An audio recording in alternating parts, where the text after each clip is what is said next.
Now let's look at the second part of the question.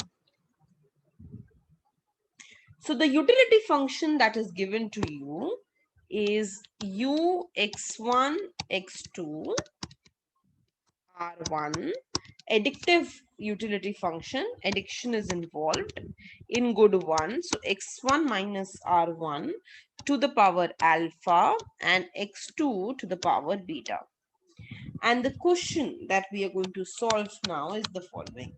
It says compute marginal utility with respect to x1. Okay, how does this marginal utility, please read it carefully, how does this marginal utility change as R1 changes? Now let's try and solve this first, then we will see the intuition behind this. So first of all, I'm going to solve for the marginal utility of x1. To solve that, I will be differentiating my function with respect to x1, and this will be marginal utility of good x1. Let's solve this out. So the utility function that is given to me is x1 minus r1 to the power alpha, x2 to the power beta. Del u by del x1 will be alpha, x1 minus r1 to the power alpha minus 1, x2 to the power beta. Okay, this is the marginal utility. Now notice that, this entire term is actually going to be positive, because whatever is coming inside the bracket is positive. So positive to the power odd or even number will be positive. This is positive. And alpha is also positive. So this entire thing is positive. What does this imply? This implies that as x1 increases, the additional utility that you get from x1 also increases. The additional utility is increasing. Marginal utility is greater than 0.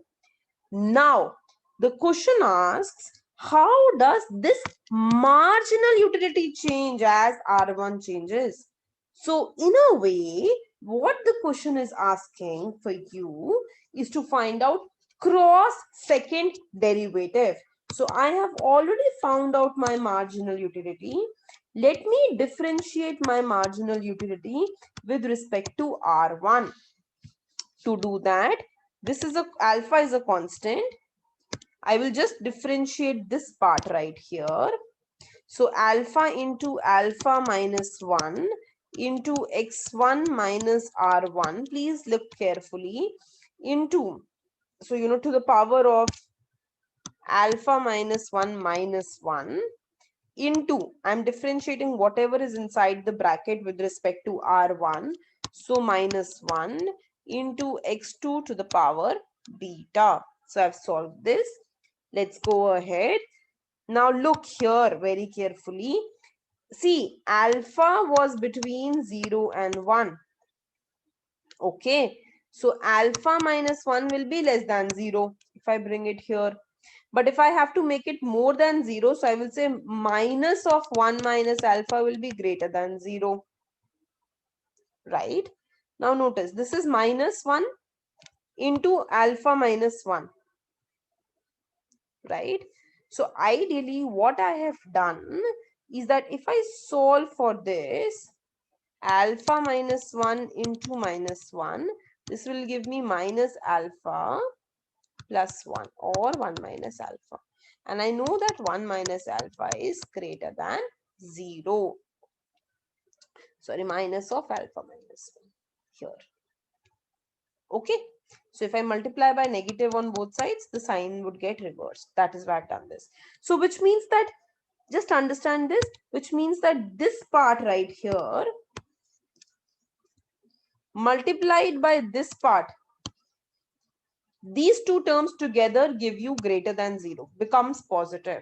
So I know that this plus this into this is a positive number. I know that this is positive because x1 is greater than equal to r1. If anything inside the bracket is positive, whether it is to the odd power or even power, it will always be positive. So this is positive. I know that this is positive. I know that this is positive, which means that everything together, because they're getting multiplied by each other. So positive number into a positive number would be positive.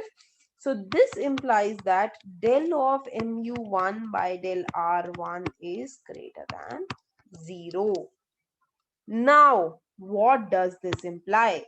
This implies that the intuition here is that higher reference point increases marginal utility of consumption.